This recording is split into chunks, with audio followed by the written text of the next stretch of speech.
All right. Wow, this is bright. Let's turn off the light. See if that's any better. Hi, my name is Aaron. This is Called to Cinema. If you were here earlier, then you probably saw this happen a lot. And if you did, then I apologize. We started a Fulci versus Argento video, and we talked about the trilogies, the Supernatural Trilogies by Fulci and Supernatural Trilogy by Argento. And man, this is so plain up here. Oh God, this bothers me so much. But imagine there's walls of movies behind me, like there normally is when I'm downstairs. Hey there, George. I'm back again. Yep. All right. Thanks a lot. I just felt really bad about stopping video and just go on to doing it later. So I decided, shag it. I'm going to try it up here. We're having a bit of rain in the area, which I think is causing the issue, especially downstairs. We'll see. Hopefully it doesn't happen up here. I do apologize for the kind of the bland background, but this is where I do my study stuff at. This is where I work. This is where my computers are at. This is where my iMac's at, where I usually, if I do any type of like videos that aren't on my phone, that are not live videos, hey Mary, then they come in here, and a lot of my other work that I do, like my research and writing, is done here on my other computer. So here we go. So far, so good. I wanted to start this off on a really controversial way, because that's what I did with the last one. I'm going to do that with this one too. So we're going to get into all their films, but I thought we'd start out the Giallo portion of this video like this. And I'm going to give it to you. I've got two chosen already, so there, know that ahead of time. But what would you think is the most popular, most well-known Argento Giallo film and Lucio Fulci Giallo film? Because, come on, feel free to. Well, I'll get to the Black Cat. Don't worry, but we're not there yet. So, what do you think is the most popular Giallo film by each one of those directors? Feel free to jump in and say something anytime. Thank you, Mark. Deep Red. Well, see, I don't get as much. I love New York Ripper. I don't. I know it's Giallo. It's Giallo slasher, so I won't say there. Vincent Price. I like that, actually. I like Vincent Price. I'm actually known as Mr. Vincent. So Vincent Price is actually a really cool way to go with it. And some people just call me Mr. Vinegar Syndrome because that tends to be what I'm known for. All right, here we go. Deep Red is by far, whether it's your favorite or not, it is considered what? Well, one of the greatest Giallos of all time. The cornerstone, the one that gets it all there. And the Argento at top form, Giallo wise. It's not my pick for my favorite Argento Giallo, but overall, the consensus is this is the great Giallo of all time. Now, Birth of Crystal Plumage is the first Giallo, and we'll get into that as well. For Lucio Fulci, it honestly was a lot easier. No. Deep Red is nothing like that. It's a horror film. It's Don't Torture Duckling. Fulci has made a lot of Giallos, a lot of really good ones, a lot of like more extravagant stuff. Please hit the like button if you're here again. Be much appreciated. Because I had to drag a lot of stuff upstairs to do this video. I'm gonna say nobody's hitting the like button. So Don't Torture Duckling is by far and large probably the most accomplished Giallo made by Lucio Fulci, and one of the great Giallos in my opinion, of all time. So here we go. Here's the hard question then. I'm going to assume that most of you have seen both of these films. If you haven't, please let me know. Or if you have, let me know, because I may get into some spoiler territory, and I'm not going to get to spoiler territory if you have seen the films. But if you were to choose one of these films right now, what's the better Giallo?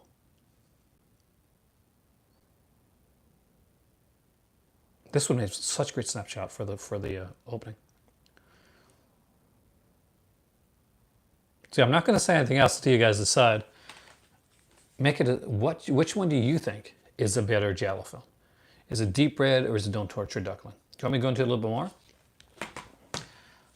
Deep Red was not the first Giallo film that Argento made. Not even close. See, Deep Red is pretty much the kind of like the culmination of everything that he made before. He did the Animal Trilogy, which we will talk about. He had done the brilliant Tenebrae, and it finally culminated with Deep Red.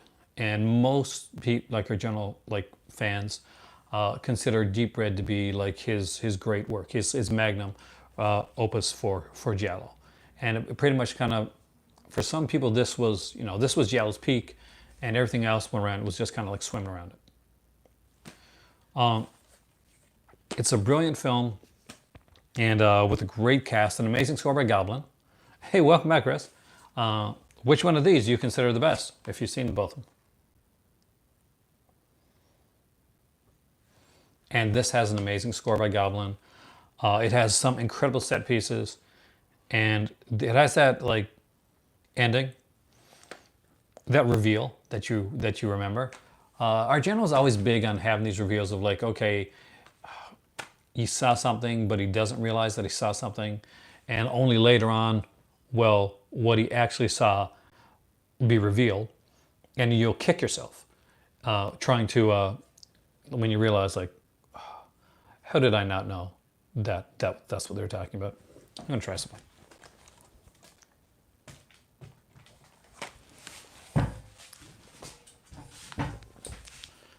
I was too bright before. Hopefully I won't be too bright now.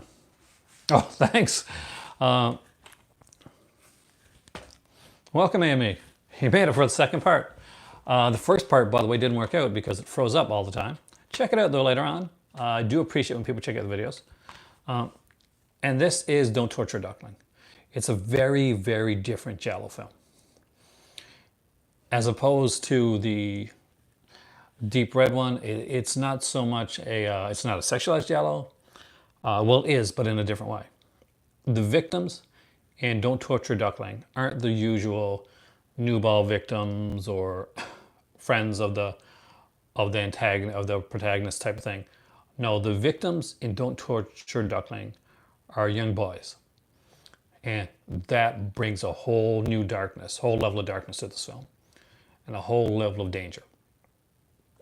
It is as opposed, hey there, William, as opposed to a lot of the Argento's Rome set Giallos and set in bigger areas.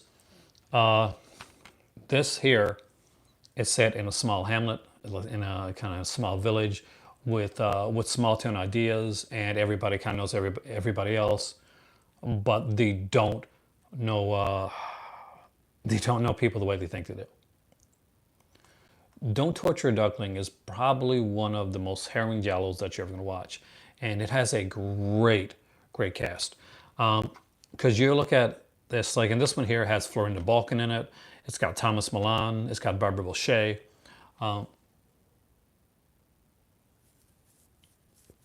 It's a great film. And when I was watching Giallos, when I was learning about Giallos, and I started to watch some stuff like that, Deep Red was it was one of my go-tos. I mean, it's got a brilliant score, probably one of the best scores that Argento would ever do in any of his films. It's got some great scores, and it has an amazing reveal, and some really good kill sequences. This is better written. For people that think Fulci throws everything at spaghetti's his films, and throws everything at the wall and sees what sticks. This is tight. This film is really tightly done. It has an incredible reveal. It doesn't have to be a flash reveal. It doesn't have to be. It's not one of those where you're like, oh my God, it's revealed because we saw something earlier. No, the reveal to Don't Torture Duckling is natural, and there are scenes in this that are kind of heartbreaking. There's one character that's a definite red herring, and unfortunately the character has some serious issues. and that character has a tragic end. But it tears at you. It tears at you. Which one's a better film? If you're going just by like what plays the best hits of Giallo, Deep Red does that. If you want to know which film you're is probably going to haunt you later on, and you're going to think about more, and you're going to look at not just the story but structure and the characters and the cinematography, don't torture Duckling. But in my opinion, anyway, I know that's controversial, but Don't Torture Duckling is a better representation of what Giallo can be when it's done at its very peak. Because when it's done at its very peak, sometimes you don't need the overbearing scores that I love so much. And as I say that, I'm kind of a hypocrite because I love the Goblin scores. You don't need that, like, exactly, but Fulci wins right here because it's a better film. So, Brian,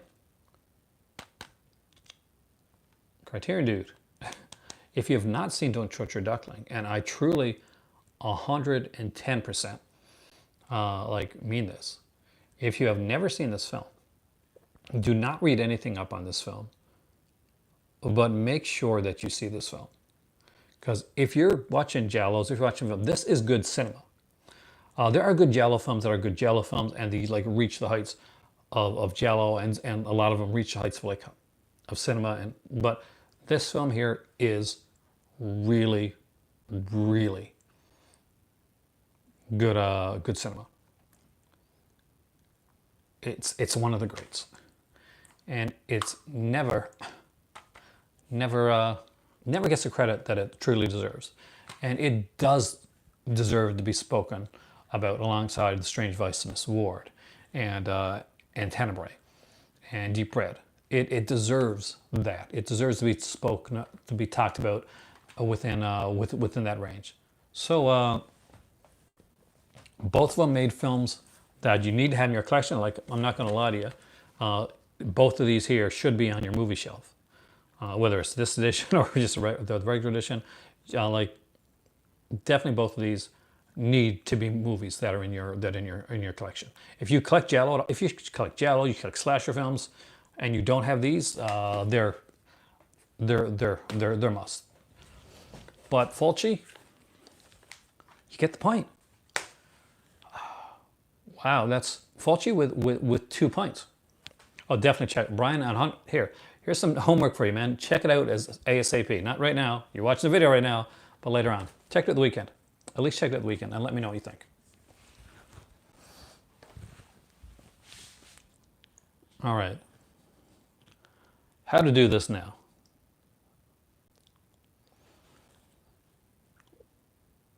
Let's talk about the Animal Trilogy.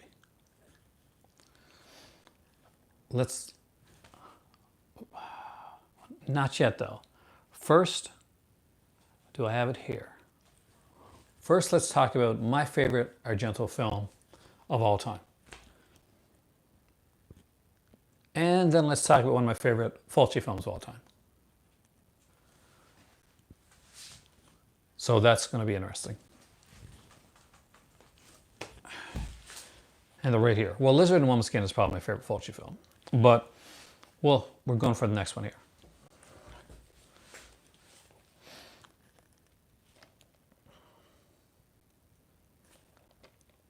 There's no comparison.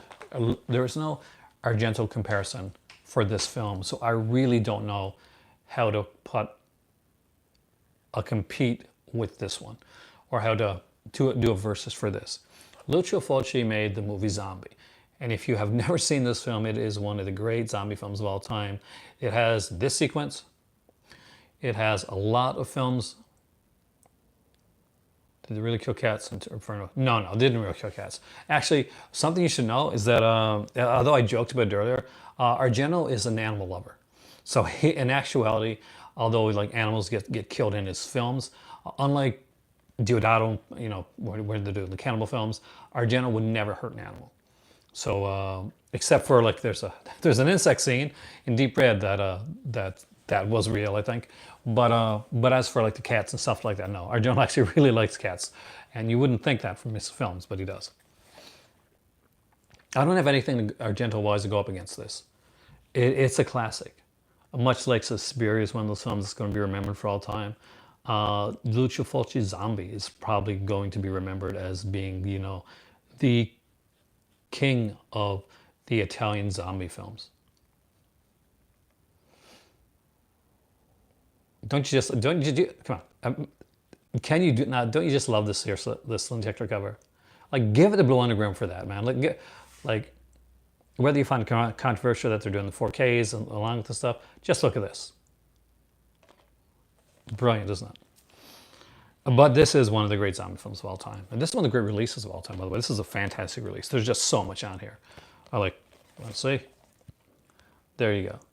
If you're not watching this live, then just pause it and you'll see. There's a ton of features on here. The Brooklyn Bridge slipcover, that's incredible. No, the one in the movie theaters is Demons. So that's actually by Lamberto Bava. And it was produced by Argento. If you want to, I guess you want to put something up against one another. Ooh, that would be controversial. That would be hard for me to do. You could put up Argento. Oh, good, let's do that. Argento produced a movie by Lamberto Bava.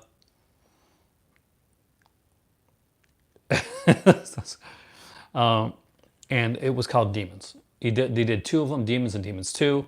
But the original Demons had Michele Soavi in it, and the guy that directed, of course, the brilliant.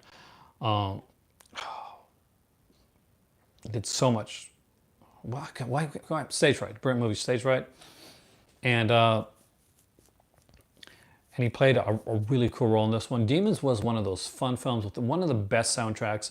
80s, if you like 80s metal, for instance, or hard rock, Demons is the soundtrack for you. For anything where Billy Idol, the Scorpions, all that type of stuff is on there. Well, they kind of did. They did make a third movie, Aiden, and they made a fourth one, and then kind of a fifth one. There's one of these days, I'll do a history of the Demon series. Hey there, Mike. Well, glad you got back in. I almost didn't get in because my first stream kept freezing up. So here we go. We got the hardest verses of all. Because we got to say, Argento didn't direct the film. Like, of course, there's rumors that Argento had a strong hand in the film. But Argento produced Lamberto Bava's Demons against Lucio Fulci's Zombie. And what wins? This is considered hands down one of the great Italian zombie films of all time, ever. That's ever been made. But like you guys were way more active chatting about this when we were downstairs. Gotta get your mojo back, guys. What are your thoughts? Demons or Zombie? Until somebody gives a... We got one for Zombie. We got one for Demons. No, I think it depends on the weather right now. So what's going on? That's okay, Mark. I didn't know how to put this, but I gotta say, this is hard. We're talking about Lucio Fulci versus Dario Argento, 13 Wolfman. And right now, we're at Zombie versus Demons.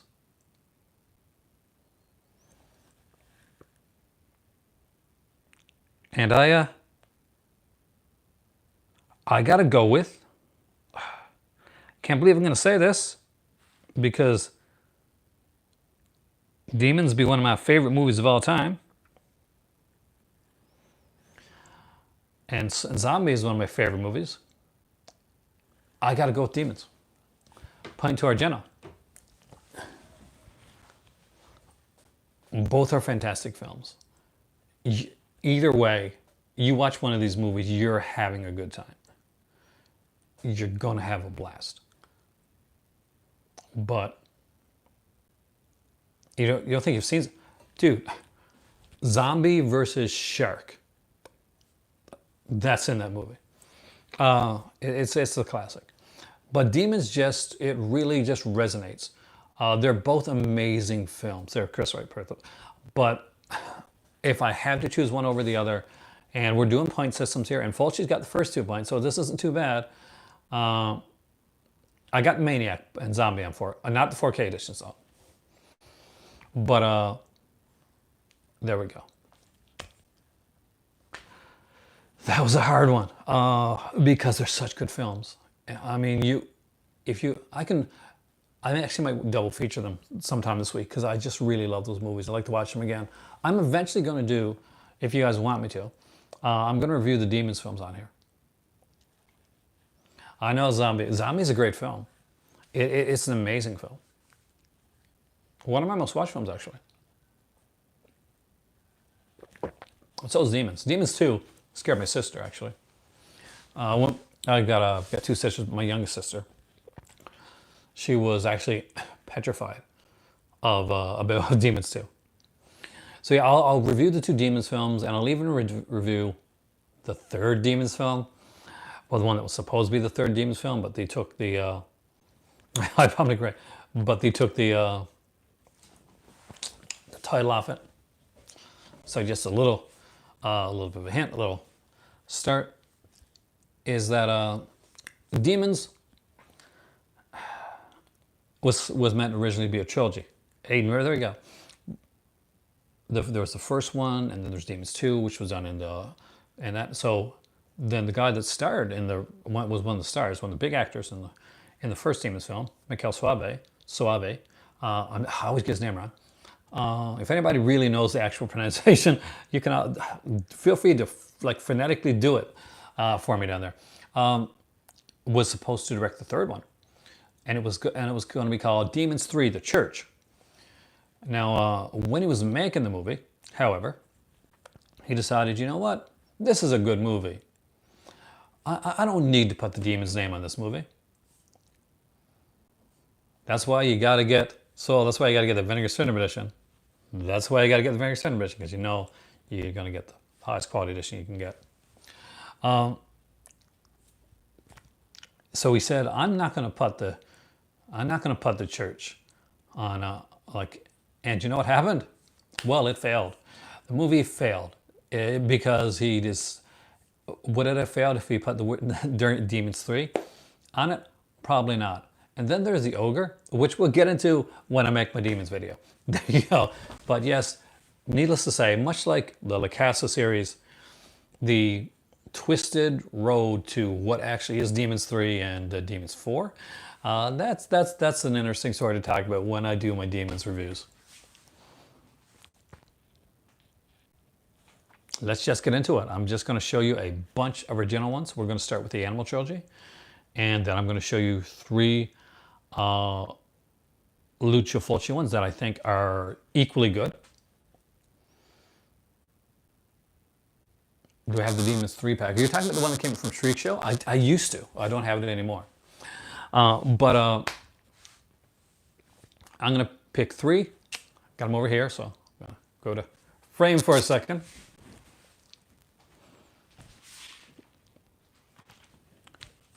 And I'm going to pick 3 of what I consider the great Lucio Fulci Giallos.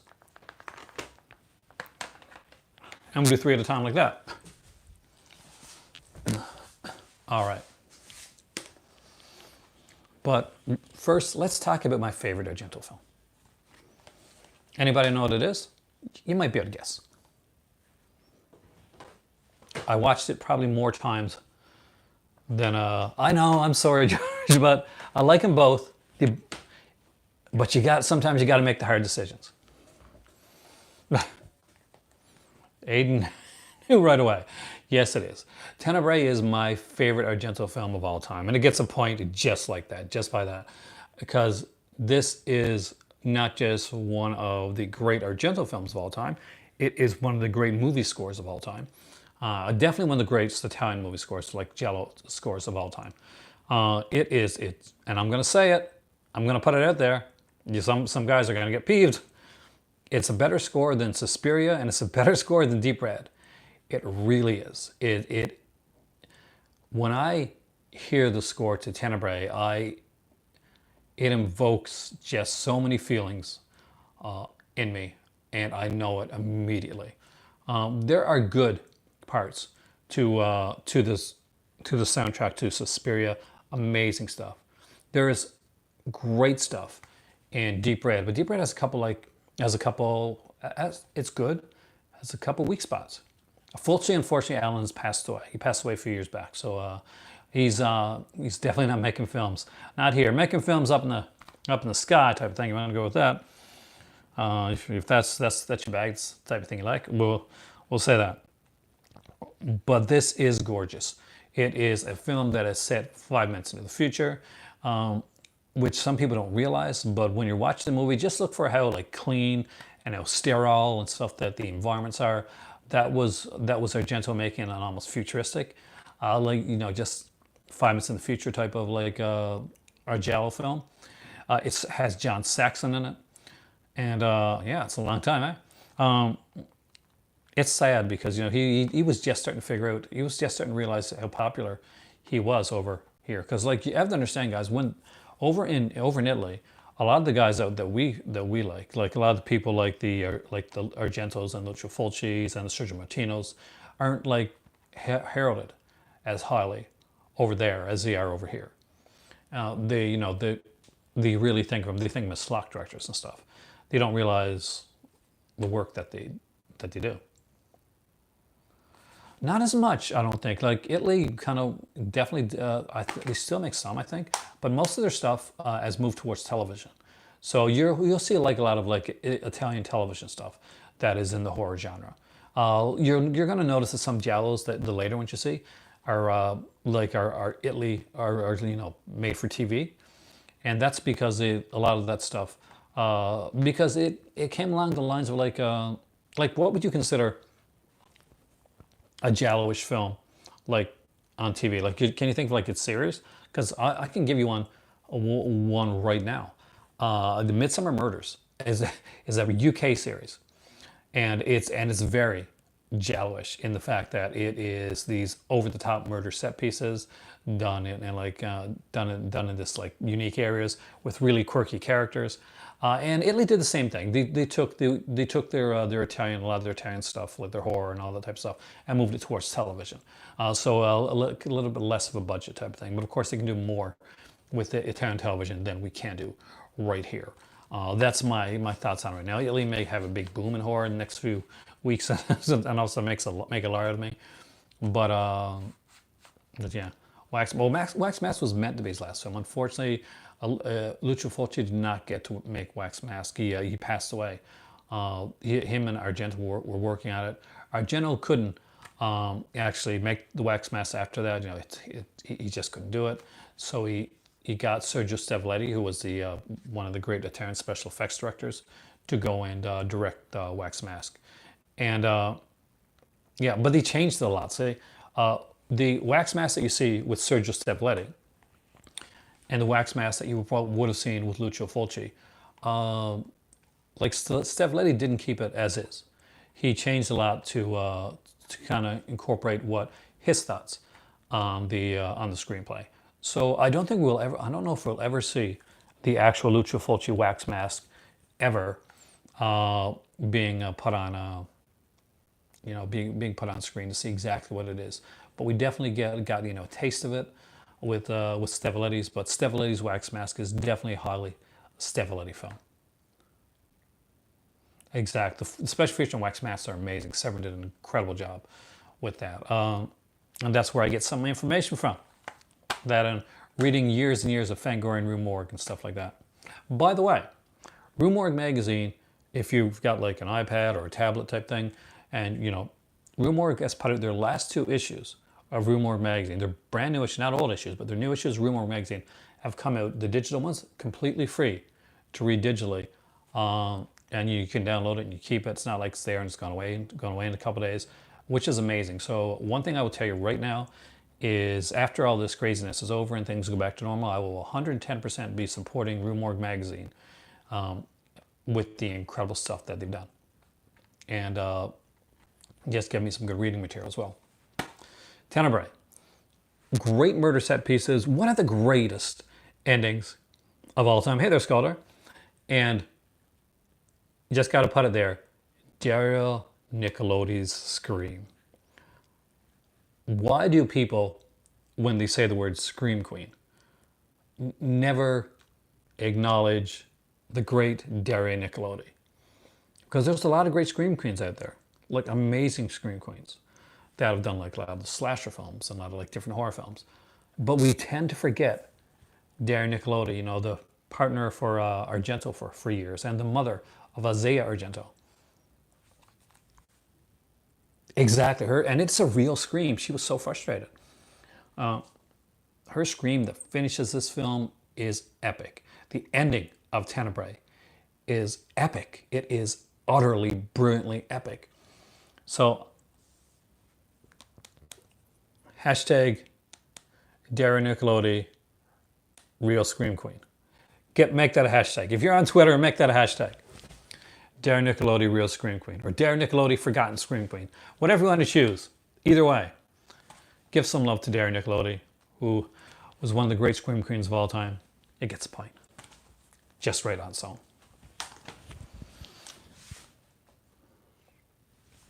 Stendhal. Oh, she was amazing, Stendhal. We'll get to Stendhal, don't worry. So, Argento started with a bang. He started really well, and we're going to get into that right now. He made 3 films that are not connected at all, but because they had animal stuff in the titles, they became known as the Animal Trilogy. How influential was Dario Argento's Animal Trilogy? Well, let's put it this way. His stuff was so influential that all the other Italian directors that made Giallo films suddenly started putting animal names in their titles as well, which really pissed off Argento and made him say, you know what, screw this. I'm never going to use the animal title in my Giallos anymore because everybody's stealing it from me. And that wasn't a lie. He wasn't wrong. Everybody was. He started to use these, use the animal names. And guess what happened? Well, everybody else started using the animal names. So the first film that Argento made was a little film that was extremely popular, not just over in Italy, but was popular in in North America as well. It was extremely popular in North America and made his other titles come out. And he didn't start working with Goblin. His first, the first composer that he worked with, and he worked with him for like a few films, was Morricone, who I'm sure a lot of you guys remember for the spaghetti westerns, because that's where he would have met him at.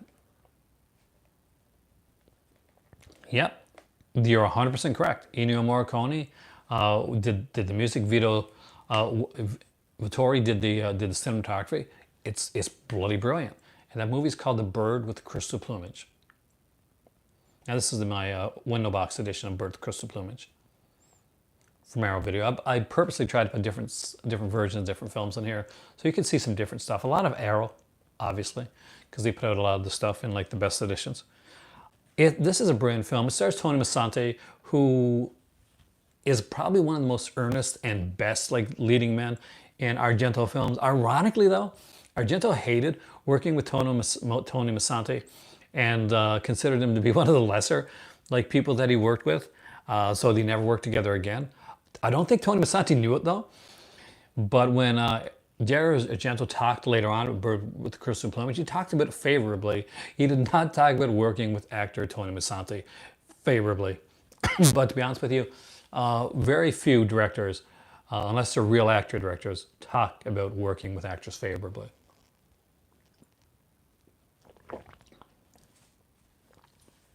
And you got him here in one film. Ryan got him here in one film. How is this? Well, this is it is utterly baffling that this is somebody's debut film because it is that good. There is some great work in this movie. I actually utterly enjoyed this one. Again, I think this is one with the cat scene as well. The dude that eats cats. But that's the one, right? That's the one where the guy eats cats. It's like the guy from the Trinity. It's Bud Spencer. But with a brilliant reveal, and this would kind of like set the template for the other reveals as well that would happen in the in the in Argento stuff. This would set set the template for every other Argento film and its reveal. The reveal is like it's right there. It's right in front of your face, but it's just hidden enough that you may not realize it. Deep Red did the same thing.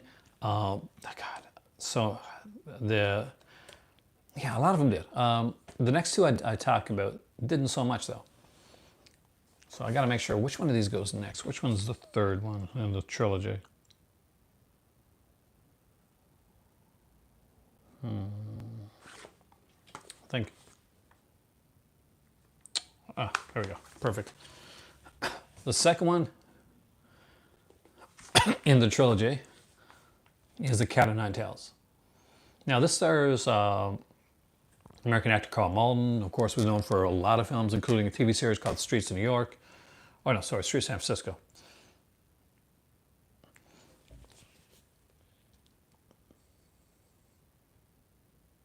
Well, a lot of it's shipping out now, Chris, but mine won't yet. I don't think yours will either. Unless you're a subscriber, you probably should shipped already. But if you're not, then it could be next week or so. I think the set design was well done for Crystal. It was amazingly done for Crystal. The museum, like, it was just so well done. This movie here, what are your thoughts on this, guys? I want to know your thoughts on The Cat o' Nine Tails. Who here has seen The Cat o' Nine Tails, for one? You guys are not making this easy on me today. I'm just going to say that. Basically, Carl Malden plays he makes puzzles. He's like this blind guy, and he makes like kind of crossword puzzles. And he works with a young man trying to solve this case, this serial killer, this murder case. I like this film. I love the way that it's set up. You know what I don't like? The reasoning behind it all.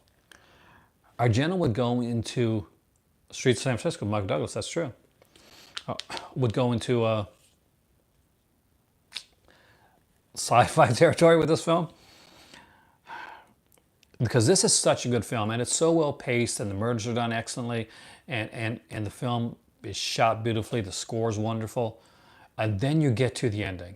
And even the ending, what happens to the killer is great, is fantastic.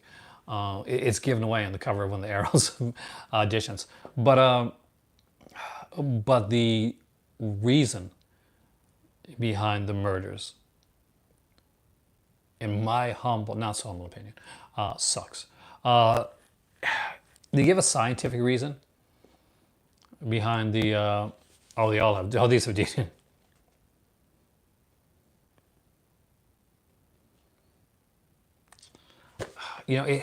I love the film, but the ending gets me every time. I'm like, oh, it's so great. This is so great. This is so good. It's going so well. The score is so good. The acting in this is incredible. And then you gets to that ending, and I never buy it. I don't believe it for 1 second. There's a scientific reason behind the killings, not a psychological reason, not a sexual reason, not a monetary reason, but a scientific reason for the person to kill. And this has been done since. And I mean, there was even a show, Riverdale.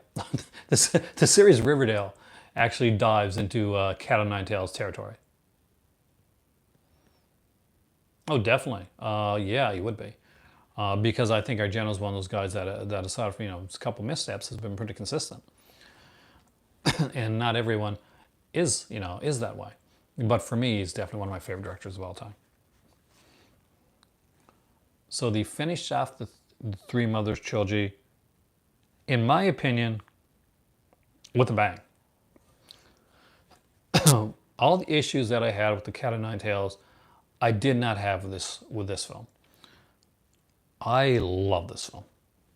The mask, used in the film is terrifying. I'm not gonna lie, it freaks the hell out of me. Ennio Morricone's score again is brilliant on this. And again, we got a good cast. Michael Brandon's in this one. Oh, this is one Bud Spencer. So I got it confused, right? Bud Spencer's in this one. Mimsy Farmer, who I think is bloody brilliant. I just mentioned that actually, Ragnar. Tenebrae is my favorite work by Argento. And yeah, I got to rewatch this one again soon because I love this movie. And that is Four Flies in Grey Velvet. So Four Flies in Grey Velvet, if you have not watched this one, this is, it's put up by Shameless in the UK. This is the Blu-ray edition of it. And is it all region? Is it all region? It is actually. So no matter where you live, you can go out and get the Blu-ray of Four Flies in Grey Velvet. And man, you're in like Flynn, you're ready to go. You're all chill and stuff. There's like even an alternate artwork there.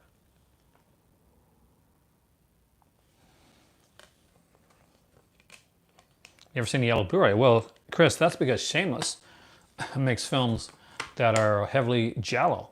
So if you want to collect Giallo stuff and you want to get some cool Giallo stuff looking awesome, look at that. It's a Giallo film, it's got a yellow case. Doesn't it kind of make you wish every Giallo film is that? Oh yeah, it does. But well, it's normal. Like not just Argento. Like most of the Italian directors will add like one or two, like foreign actors in there, and there's a basic reason for that because commerce. Because it makes sense if you want to sell the movie over in North America to have like a known name. If you go out and you say, okay, Carl Malden is in this new thriller, people knew who Carl Malden was, especially at that time. If you said, let me get a name.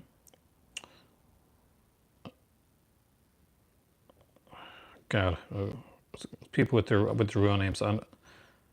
Francois somebody was in it. It's not going to make so much money. Yet Argento and Fulci collaborate on anything. They almost did, and it was called The Wax Mask, which would have been a collaboration by them, but unfortunately Fulci passed away.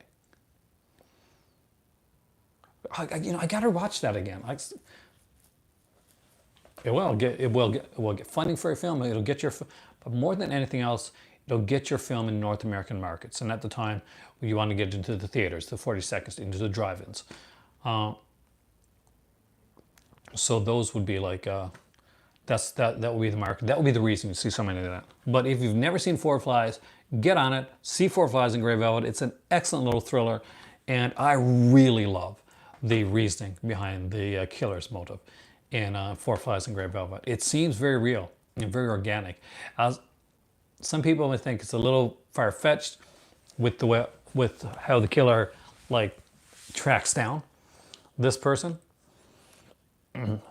but Four Flies in Grey Velvet, it ends the Animal Trilogy with a bang. Now, 3 Lucio Fulci Giallos. 3 of my favorites. Let's talk. Yeah, that's the thing. Sadly, even to this day, you're going to hear some people that come up and say they won't watch a movie if it has subtitles. They want to hear the American, North American dubbing of it. They don't like to read on the screen. That it frustrates the heck out of me. That's the thing that I hear all the time. And if they see like foreign names and there's no Americanized names in it, they may move away from the film. And for that reason, a lot of people have missed a lot of really good films. Some of the best horror and just films in general were made outside of here. Let's tell you that right now. Lucio Fulci. What Giallo do we start with him? Let's start with a good one.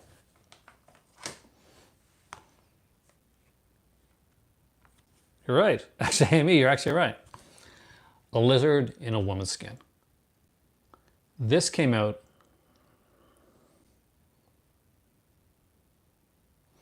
on on Mono Macabre. It is a great release, by the way, and an amazing film. with amazing special features. So if you don't have the Mondo Macabre edition of this, get on it. It's a really, really good edition. But this is a brilliant one. And it stars one of the girls that would be known for Giallos, and that's from the Balkan, who I mentioned before. And of course, the brilliant, utterly amazing Don't Torture Duckling, which again, see that film. But not only, that's not all who's in this cast. We got From the Balkans, Stanley Baker, Gene Sorel is in this film. It is a well-made film too. This is extremely well shot. Now, there's a sequence in there, or a nightmare sequence, where she's going through these doors, and she opens up this door, and there's all these dogs, and they're cut open, and their skin is like pulled open like this, and you can see their insides. Now, not real dogs, just so you know ahead of time. But at the time, it was done so well that they had to show them in Italy that those were fake dogs, because there was a kind of an uproar about the sequence. But that's how brilliant Fulci's like effects work was in that film.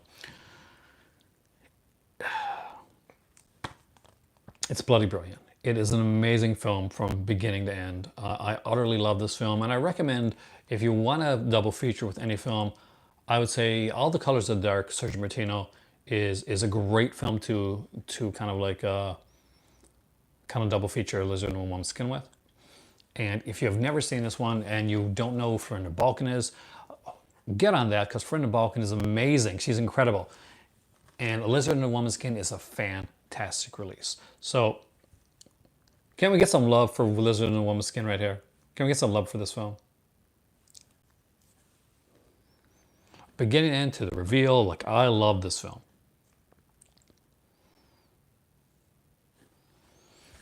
It's crazy, it's insane, it's sexy, because From the Balkan is definitely sexy. And number 2, again with a great cast, Jennifer O'Neill. There you go with your, you want in The Psychic, or what's it, like a 7 Notes in Black or something like that in Italy. So look at this brilliant cover. So if you've never seen The Psychic, actually is a really good film, and it follows along. So you might just watch movies. Well, I'm going to do like a commentary type stream one of these days down the road, where we can all watch a movie together. So look out for that.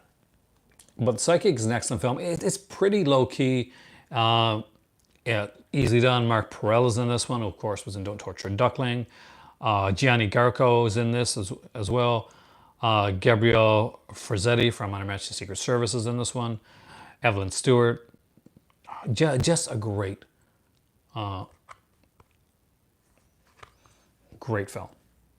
I'm glad you said that, like when subtitles, you pay more attention to the film, because one of the arguments that are made by some people that don't normally watch subtitles are like, well, if the subtitles there, I can't watch the movie. And I think it's just the opposite. With the subtitles there, you can often pay more attention to the film. You'll notice little things that you may not have noticed. Because here's the thing, especially nowadays, if you're watching a movie and it's dubbed, you'd have to focus more. All these things. You got your phones, you got your iPads, and all these other things, right? So there's other things to distract you. You can't have a distraction when you're watching a subtitled film. You're watching that film. And maybe because in the back of your mind you've always heard, well, if I got to read the screen, how am I going to be able to watch the picture?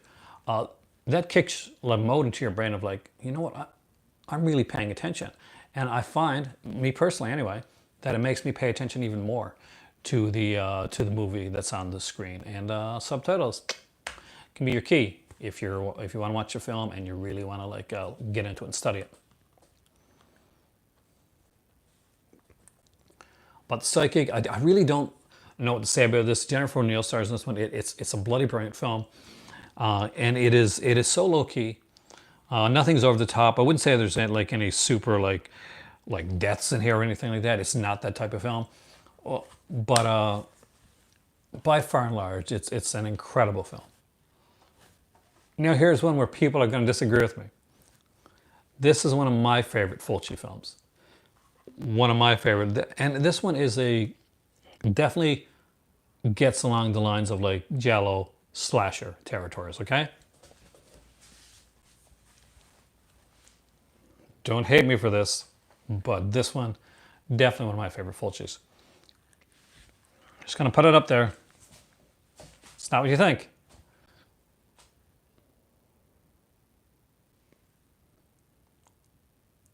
Nobody was thinking that, were they? Murder Rock. Murder Rock's a movie I'd seen years ago, and I rediscovered in October of last year when I bought it for my 31 Days Halloween. I'd forgotten how fun this was, and how good it was, and how bizarre it was. Because here you had this film that was kind of Flashdance, and kind of a serial killer movie, with some of those like dreamlike sequences that Fulci's famous for. And just like, so the murders in it are so subdued because the way that he kills people. So you expect, like with Fulci a lot of the times, and this, I think this is what was kind of like hurt him, like when it came to this film. When you think Fulci, you think like, eye injury, or like somebody's getting stabbed so much that that you can see the heart. Remember that type of stuff?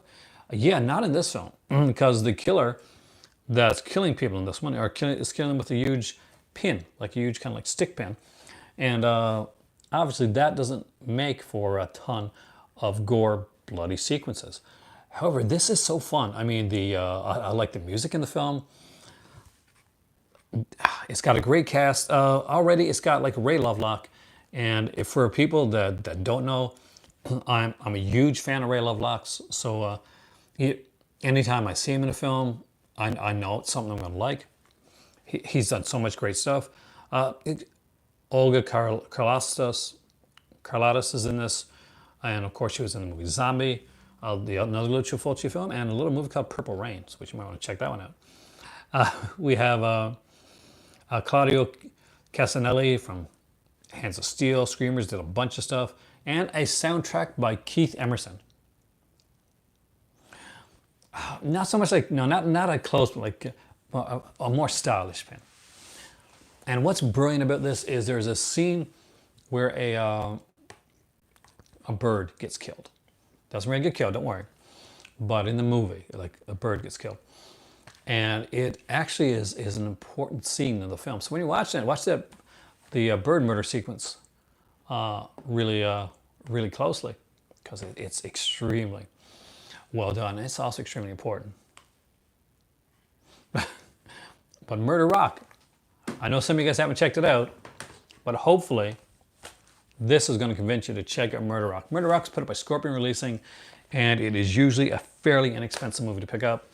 I think I picked it up at the time for somewhere along the lines of $10 to $12 for the Blu-ray, so that's definitely, I'm not sure what it is right now, definitely a good one. We got more. Some of these films you guys have been wanting to talk about. So let's go with 3 more Argento, 3 more Fulci to it. Can I get 3 more Fulci out of there? It's going to be hard. I've only got 3 more Fulci. I'm lacking in Fulci, apparently.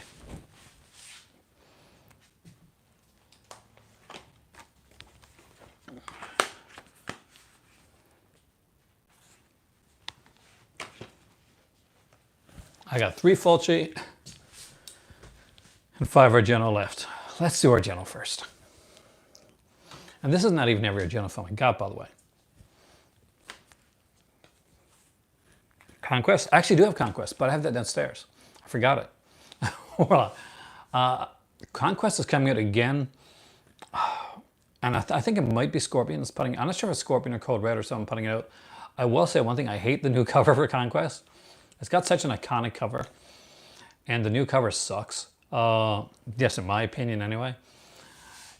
It just doesn't work. It's a fun little film. Okay. A quick 5 Argentos.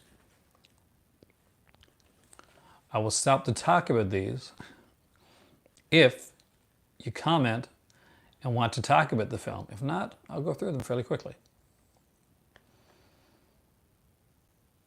It's okay. I mean, like I got a feeling that my leg is never going to be the same as it was before, much like when I hurt my hand.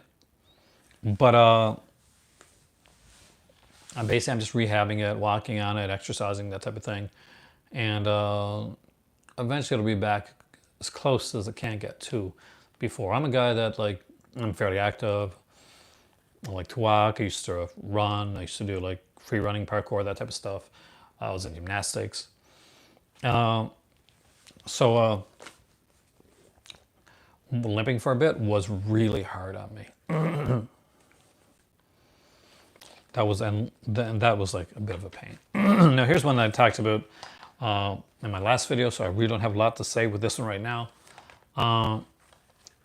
Is the card player. The card player I got asked about, and what I said is, like, basically, if you've seen CSI and you realize that Argento made this around a time that he was really obsessed with watching CSI. You did, actually. I remember you telling me that you ran. Don't you just love this cover? Come on, admit it.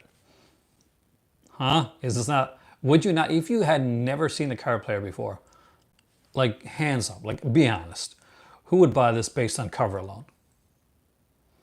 Like, be honest. Would you? Somebody's got to be honest. I'm not going to go any further.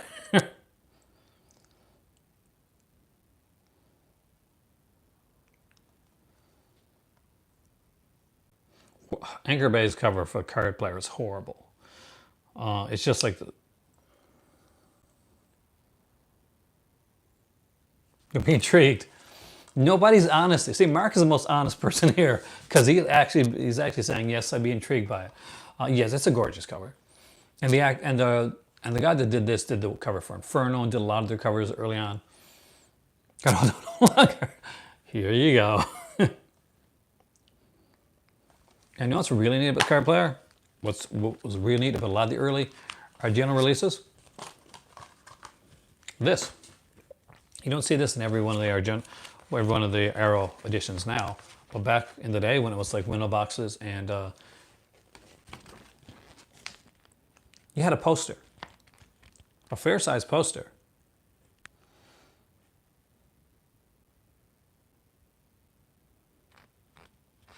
And you also get like some of their older releases on the back. Eventually, I'm hoping to get like some places to put a lot of these posters up. I'll pick up the Arrow release of Django, definitely. Not right away, but I definitely will be picking it up down the road. I love that film. Again, this is Argento's version of CSI. That's the best I can tell you when it comes to that. Feature-wise on here, there was some stuff, not a lot actually. Just like a trailer gallery or something like that. Yeah, the Argento film reel. Yeah, but see, the thing nowadays, Brian, is that if it has a poster, it's a box set or something like that. But back in the day, when Arrow started out, if you can get some early Arrow releases, Brian, every single release had a poster. It wasn't like, I wonder if this release is going to have... No, every one of them did. And that was brilliant. I swear to God, if Blue Underground is going to screw up Django again, I'm going to be really pissed off at Blue Underground. Let's go on the other end and let's look at Sleepless. It's obvious right away that Sleepless, again, is the artwork is done by the same guy. And did this one have a poster? Of course it did. The poster is in here as well. I'll tell you what, because I do appreciate the fact that Arrow originally put posters in all their initial releases. And what was really cool, and they didn't follow up on this, I always wondered why. You can see that Sleepless is Masters of Giallo, Argento. I figured there's going to be a Masters of Giallo series that they were going to put out, but they didn't. That was the only one that had, I think it's Rick Melton that did the artwork for these. So here you go. Here's the poster for Sleepless. And as you can see, much like the VSA releases that we get nowadays. Actually, I like the fact that you like something different. I've gained respect for you, Warlock. I gained some more respect for you. I gotta rewatch this one. You've kind of inspired me. And you see there's some other releases there. Stuff like Macabre, House by the Cemetery. But again, such a good release. And yes, all these original releases, by the way, although I'm not showing them here now, had alternate artwork.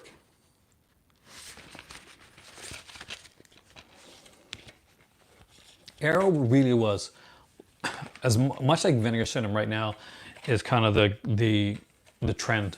You know, the trendsetters, they're like pushing forward. Arrow was the company back in the day that they kind of did it all. People will be like, I'm not sure if the releases, you know, if there'd be issues sometimes with to say, oh, is this the best release? Could you remaster it a bit more? But they were like far and ahead of like, well, as being the company that really innovated. They're innovative, the most innovative company of their time. But a brilliant little film. Check out, listen to Warlock there and check this one out. It's a different film. It has some unusual takes in it, and but it's got Max von Sydow. So there you go. And here's one that Chris mentioned.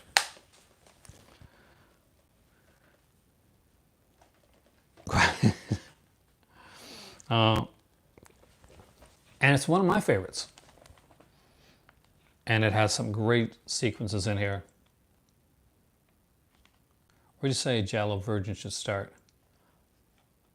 Oh, there's certain films. Well, the people that you want to look into Argento, you want to look into Fulci, and you want to look into Sergio Martino. Like that's the top three names when it comes to Giallo. Lenzi too. Lenzi's stuff in the '60s with Carol Baker is really good. But I'd say Birth of Crystal Plumage is actually a good place to start. Strange Vice of Mrs. Ward is also another amazing one. Your Vice is a Locked Room and Only I Had the Key, definitely. I wouldn't say it'd be the first one to go with. I'd say start with Birth of Crystal Plumage and Strange Vice of Mrs. Ward and kind of like expand out from there. Deep Red, do you think it's a great starting point? I mean, like Deep Red is a great one, but it kind of by the time you get to Deep Red, you're getting a lot of the tropes that have already been put into play. Like if you start with Deep Red, you're going to go down a rabbit hole. That's amazing. So Deep Red actually is a good starting point. You just start with Deep Red too? Yeah, okay. Because Deep Red has kind of it's kind of the greatest stuff. So you got a lot of choices there. You can go watch Deep Red. You can watch Birth, Crystal Plumage. You can watch Strange Vice of Mrs. Ward. But I think they're pretty correct when Deep Red is kind of, because it is kind of like if you're watching a Friday 13th film, you go into part 4 and you know you're going to get like a lot of the good stuff that happened in part 1 to 3. Then you're going to go back and watch the other 3 anyway. So yeah, Deep Red is definitely going to get you interested. I do think that there's some pacing issues with Deep Red, but overall I think it's a great film. And one of my all-time favorites. Tenebrae is fantastic.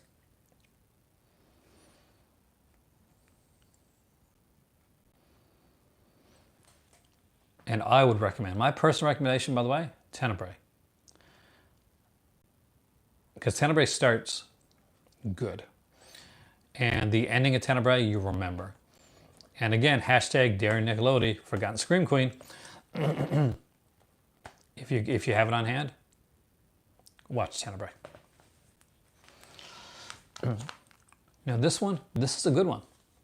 Not one to start with, but it's really a good one. And this is Dario Argento's opera, or otherwise known as Terror at the Opera. Now this one that you're seeing right here, this like sequence, this is a sequence within the film. And it is brilliant. The killer has taken the heroine hostage, basically. He has tied her up. He's taped needles beneath her eyes so she can't blink. And he makes her watch her one of her friends get murdered. There are some, and that is not the only amazing murder sequence in this film. It is definitely a brilliantly done film. Oh, Chris, you're gonna love this. There's a great sequence too, and I won't say too much, but with a eye hole of a door. Derry Nickelodeon, again. Hashtag Forgotten Scream Queen. No, the one with the sewer, that's Phantom of the Opera. He did like Phantom of the Opera with Julian Sands. But this is opera. This is like, this is a Giallo. For the longest time, this was hard for me to get. I actually had to go to Video Search Miami and get this on VHS back in the day. It had no, like, and to get the uncut edition. And I mean, quality was a bit dodgy, but I was just excited to have it.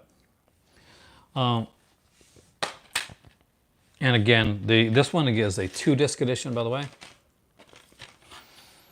And the reason is because there's different cuts of the film on here.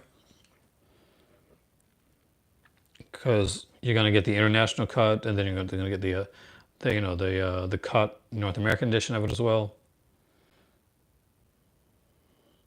And it gives you like U.S. edit features with choice of original soundtrack or the Cannes dub audio. So interesting stuff here. And a lot of these here, if you can find them now,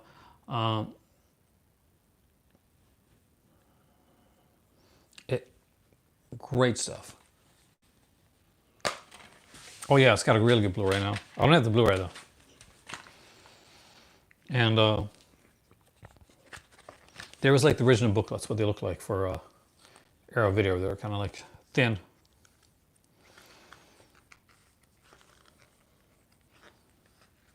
I'll make sure there's no detail. This one's written by Alan Jones. Some incredible stuff there. And of course, because I'm leisurely doing this portion of the video and let my voice kind of survives well. This reason. The Blu-ray opera, I think wasn't it a Scorpion or something like that? That did the, I could be wrong. The company that did opera in the, was it Called Films? Oh, Called Films, okay, sorry. I know there's a Blu-ray out there. And there, of course, is the stuff on the back. So there's a lot of good stuff when it comes to that. And an opera is a brilliant film. With the sewers, well, there's like I guess there's a sewer sequence in Inferno. There's a really good like water sequence in Inferno, one of the most brilliantly shot sequences I've seen, where the girl goes into this like house and kind of like, goes into the water. Yeah, that's the thing. It was too pricey for me to pick up, so I still have my my DVD, which is going to do great when I go to Morocco because I'm going to be watching them all. Monkeys.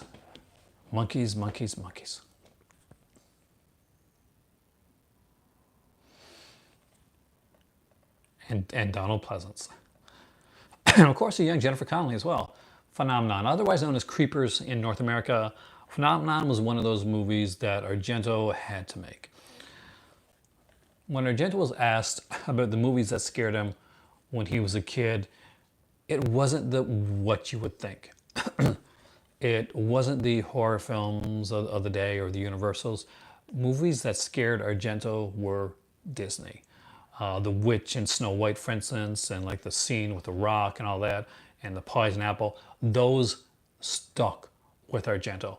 Those really, really stuck with him, and they haunted his dreams and his nightmares. And it makes sense because the early Disney stuff is very bright and brilliant and beautiful and gorgeous, and so are Argento's early films as well. They're bright films with almost fantastical levels of color and kind of like and set work and design. And he put those all together. I love Zeller. I miss Zeller's Warlock. You know what I miss? I miss the apple pie, the pie a la mode from Zeller's, and their fries were so good with the gravy, and their movie section.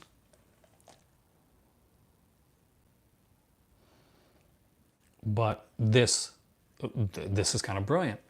Some people really don't like this one, and I don't get it. I think this is an excellent film. You got Jennifer Connelly in this, and oh, hey, Cinematheque. No, you're not too late. I started earlier, but downstairs. I just couldn't get it to work. Amazing stuff. I worked at Zeller's too. I was in the what you call the complaint desk, the return desk. I worked there, and I trained people that were doing the cash and stuff. Do I have the fork? I wish I did, Reg, man.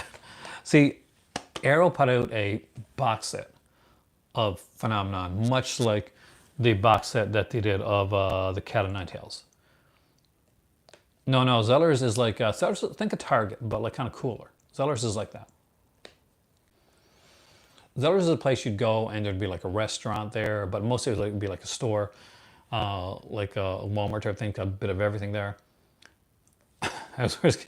And they did, and you would find like the most unusual, unique stuff at Zeller's, including one thing that I've never been able to find again. Yes, please thumbs up the video, guys. I would really appreciate that.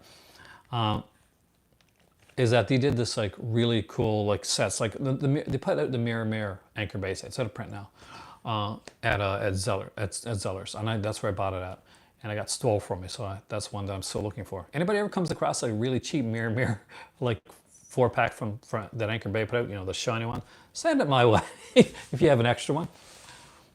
But Phenomenon is amazing. This is what I thought should have been. Zeller's, unfortunately, no, it went out of business, and you know, one of the big reasons, they were going to put Target in its place. Target was going to be the next Zeller's. It was going to be the next big thing. So Target was and Zeller's went under, and then Target took over Zeller's. And most of the Zeller's locations became Target stores. And then you know what happened? Then Target left after a year because that was a dumb idea to leave after only a year. But Phenomenon is an amazing little film, and I do recommend you check it out. This is what I think would have been a better, like even though it has nothing to do with Three Mothers. it just is a better like horror film with a bit of a supernatural twist to it. The thing with the film is, and there's a lot of scenes in it that are reminiscent of Disney movie scenes. Just like go through them. It's actually a drinking game to do. But Jennifer Connelly plays this girl that can communicate with insects. She can speak to insects, and she uses that to help her catch a killer. And she meets this kindly, like I think he's an entomologist, and he has like a pet monkey, and he's played by Donald Pleasance. So yeah, there's some interesting sequences within the film. And last but not least of the Argentos I'm going to talk about right now is this one right here. It has some of the most beautiful scenes that Argento ever did in any of his films. And it has some of the best character work as well. And in my opinion, one of the most cold-hearted villains. And he would go on to be in Dracula 3D. The movie, of course, is the Stendhal syndrome. I really don't want to give away the twists in the Stendhal syndrome. They're really good. If you're unfamiliar with what Stendhal syndrome or what it means, basically, it's actually a condition, a psychological condition, where you become overcome when you see like great works of art. For her, it's like to the point where she actually kind of like, and in some great set pieces, she becomes, you know, she goes right into the works of art, and it is brilliant and beautiful. I guess you could say definitely means spirited. Asia Argento is at her top right here, acting wise. It is probably, in my opinion, some of the best acting she's ever done in her entire career, and her character is fully realized in this movie. And there's subtle hints to how the way the twist is going to go all throughout the film. It is brilliantly done. It has a great cast, you know, with a fantastic score. Thomas Kretschmann plays a serial killer in this one, a serial killer rapist actually, that meets and attacks Asia Argento's character.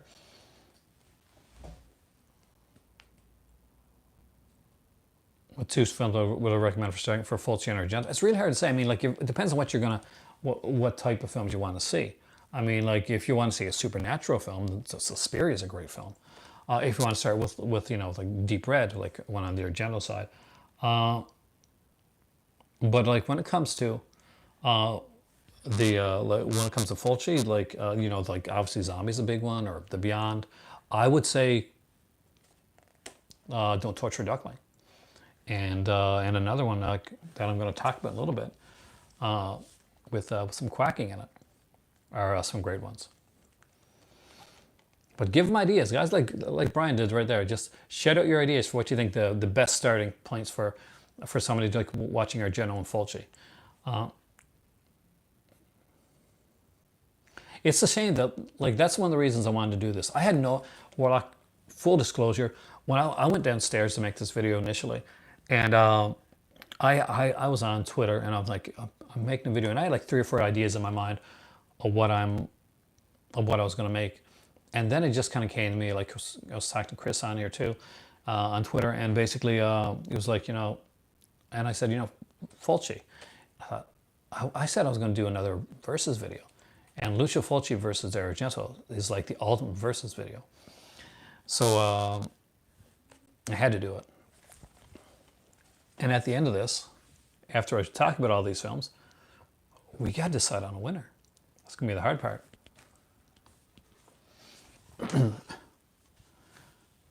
Now, I got 3 more Fulci films to talk about.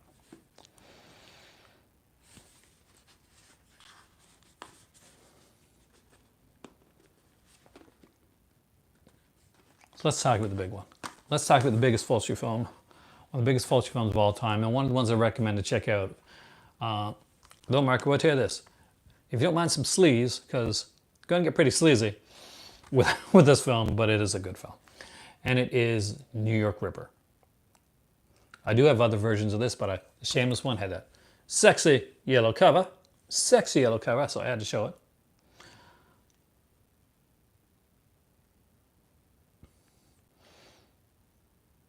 Sleaze, well, New York Ripper, man. AME, New York Ripper. It is sleaze personified. And this one actually has, in a rare case, a booklet. And I have to look on the inside because I'm wanting to bet all the scenes. Yes, a lot of nudity. Lots of nudity. Oh, nudity. Cannot show you the booklet inside all. But okay. Here you go. Here's the back. And it's by Stephen Thrower. Now, New York Ripper is a great little one. And can I show you that? Oh, I can't show you that cover either, can I? Yes, I guess I can. So there's the alternate artwork for New York Ripper.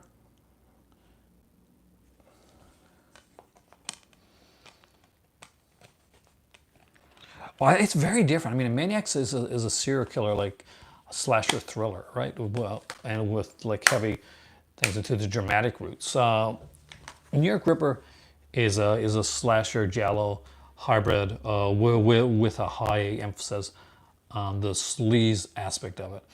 Now, this wouldn't be the version I'd say to go with. I'd say go with the Blue Underground edition of New York Ripper.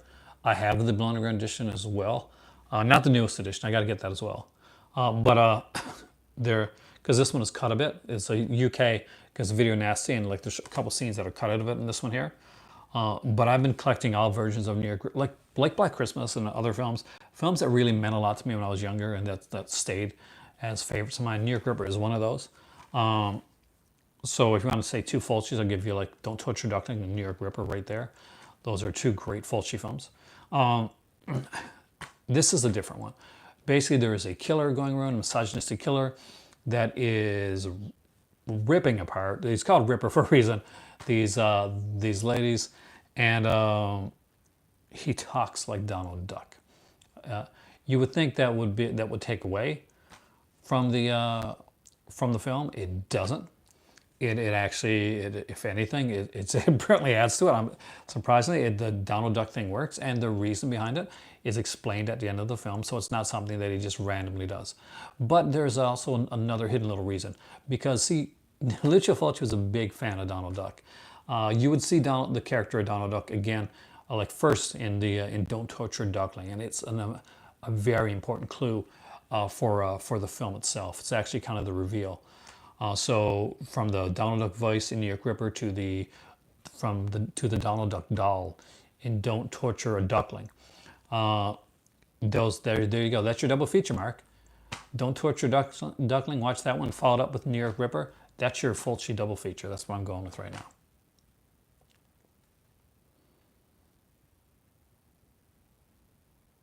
I don't know if there's a Shameless mask, but I do have a rain slicker, the Shameless put out. It came with one of their releases. Brilliant film. No, not really. I mean, like, there's a reason. I can't tell you the reason behind it.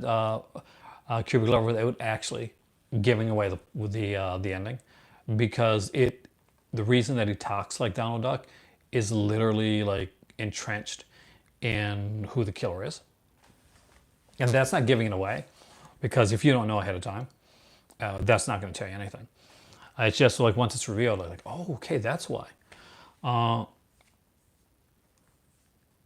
Urban Zombie, good double feature, triple feature, but you gotta get the two Duck films. Gotta get the two Duck films out of the way first.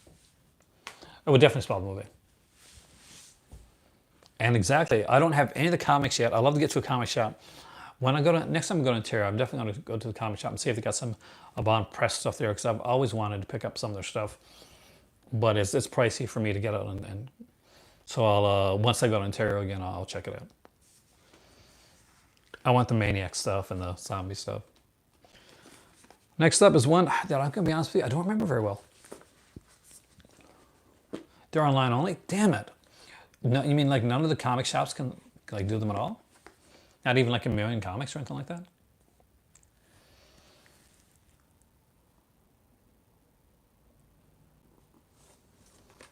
You definitely have to say it again. So, I'm going to be completely honest. I got to watch this one again soon, because I don't remember this one right now. The Black Cat.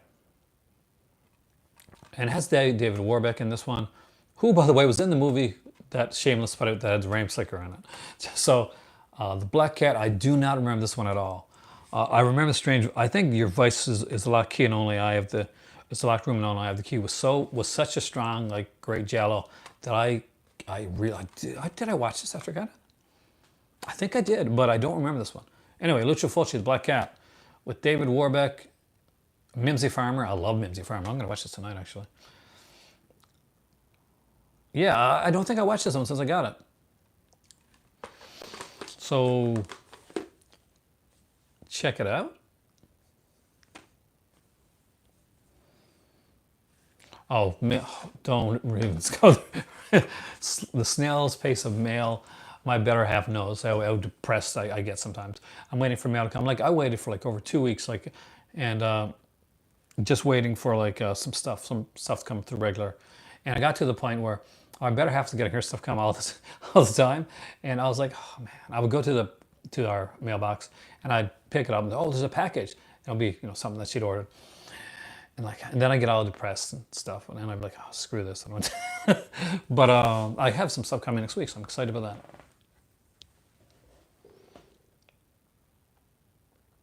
I'm a huge fan of Mimsy Farmer, and I love Four Flies and Grey Velvet, so definitely check it out. Hey there, Hedge. Welcome, man. And last but not least, it is an earlier Lucio Fulci one, and definitely not as sleazy as some of the other stuff that he did. But I actually thought this was a brilliant little film, and that is Perversion Story.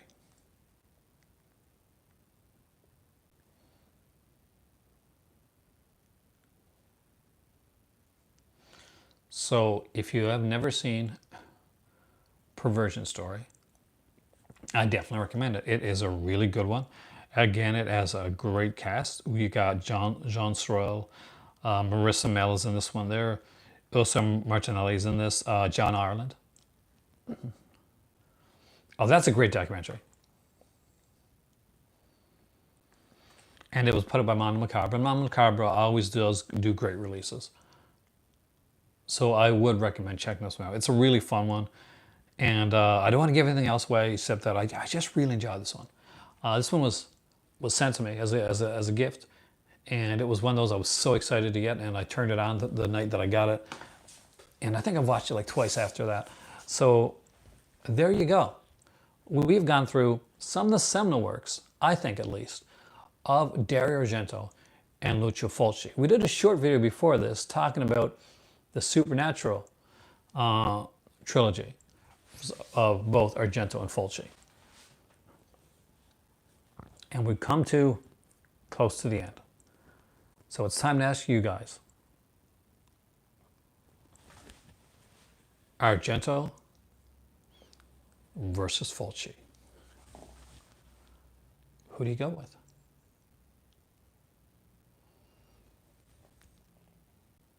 Who's your choice? Who wins for you? Mark says Argento. I want everybody's thoughts here. I'm not going to give you my thoughts yet. I want to hear everybody's thoughts before I even go there. The Malevolent films are excellent. Man versus Film goes Argento. Indy goes with Argento, but just barely. Warlock, Argento. Amy goes with Argento for the best Giallo. Fulci has the next two with Don't Touch Your Duckling and With Lizard Woman's Skin. They said that got some films to watch. George goes with Fulci. Kubrick. Well, I'll be honest with you.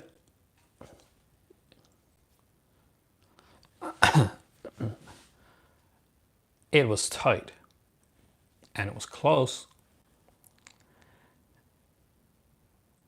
And both are brilliant. But Argento is getting the win. But just barely. If you are more familiar with Argento's work and you haven't checked out Lucio Fulci's filmography yet and you thought Lucio Fulci's the Beyond guy, well, there's a lot more. And hopefully, even though this is a versus video, and even though Argento kind of won by a little bit, I am hoping that this has inspired some people that have never checked out Fulci or have only checked out certain Fulci films, kind of just the seminal ones, to really dive a bit more into Fulci's filmography. Because if I had to go and I had to dive in closer, if I had to get into some of his other stuff, I had to talk about the Westerns and the other stuff that Fulci did, Fulci could very much come out on top here. And I went back and forth before I made this video, even during this video. See, that's where I don't find Argento more thought-provoking, because out of every one of the films, he's really good. Every one of those films, for me, the movie that makes me think the most is Don't Touch Your Duckling.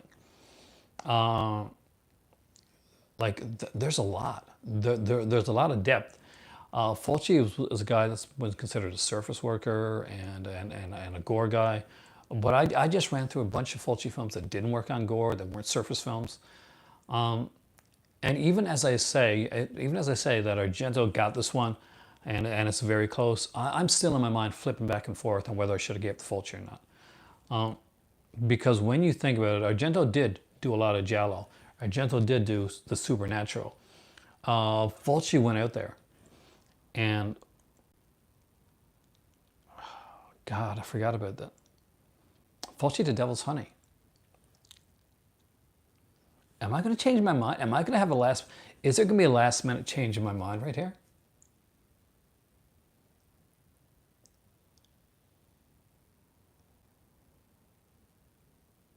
Yeah. Yeah, there is. I never thought this was going to happen, because I am probably the biggest Argento fan that you're ever going to meet. Murder Rock, Zombie, The Beyond, Perversion Story. Okay. I'm doing it here on Versus. First time ever. I'm changing my mind. I'm giving it to Fulci. I am giving it to Fulci. I got to be honest. I got to go with it. I got to go with my gut. I love every one of Argento's films that I saw. And Fulci has more. There's more variety. There's more variety. His films, like much like Argento films, are extremely rewatchable. If I was going to say who got the best scores, then obviously I'm going to go with Argento. Devil's Honey is an erotic film, but a very well done erotic film. See, if I was just going on Giallo, then maybe I would go with Argento for sure, because Argento's king of Giallo. Giallo's one of my favorite genres, so obviously Argento's one of my favorites. But we're going with their whole work, and when you go with their supernatural stuff and stuff that like changed cinema. Hey there, River, welcome back, man. We just got over doing like a Fulci versus Argento. But there we go. I'm gonna go with Fulci. I can't believe it. I'm the biggest Argento fan in the world, but I gotta go with Fulci. I'm looking at all the titles that are put out by both these guys, and how many times have I watched Zombie? How many copies of Zombie do I have? Oh God, it was so hard to do.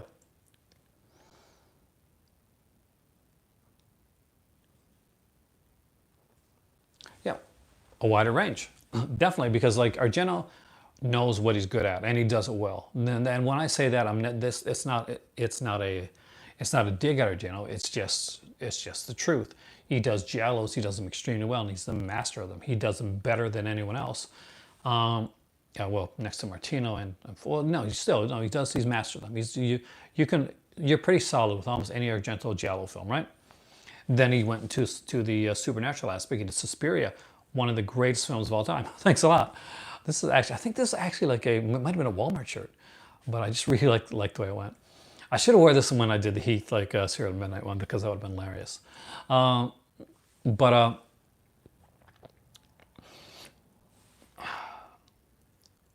Fulci has gone into the to erotica and mastered it with Devil's Honey.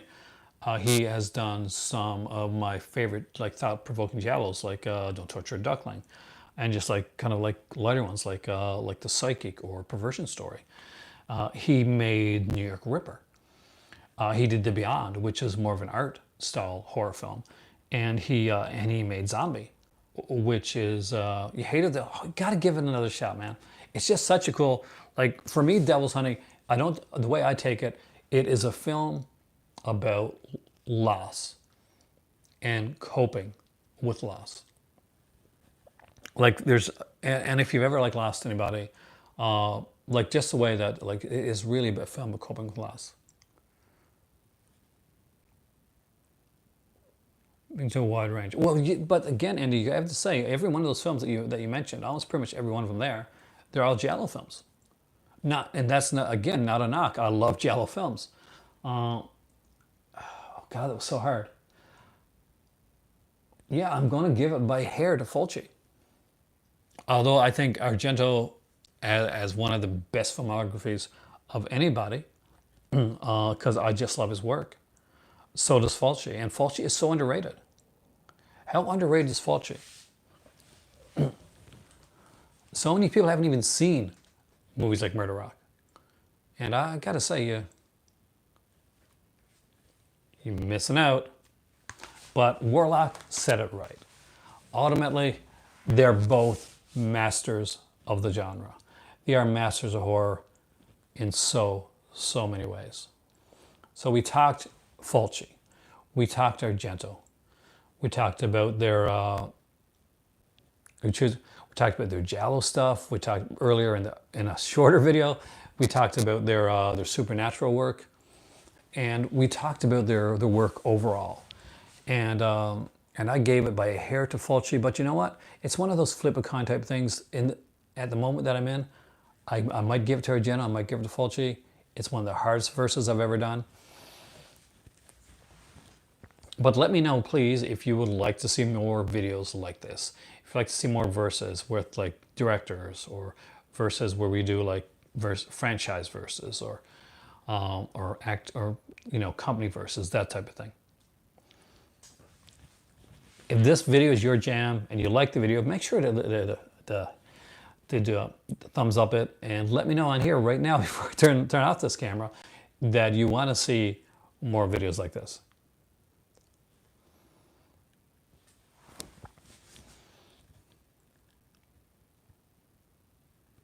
Me personally, I had a blast. And at the end of the day, Fulci versus Argento, we're both winners. Thanks, George. We're both winners when it comes to that, because they have, between the two of them, there's so many amazing films to watch. I am Aaron. This is not my movie library, because I wasn't working downstairs in the movie library. This is my study. This is where I, for those that just came in or those that don't know, when I do like a lot of like work, if I'm like researching or doing some writing, or I'm just doing like a different type of video, then I'm working here. So over here is my old iMac. You can tell it's an older one. You've got little scratches and stuff there and dents. And that's where I do a lot of my work on.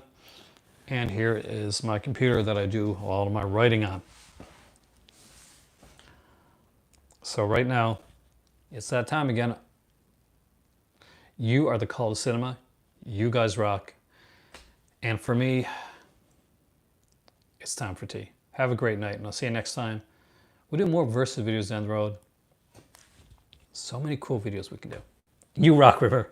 And I'll see you next time here on The Cult.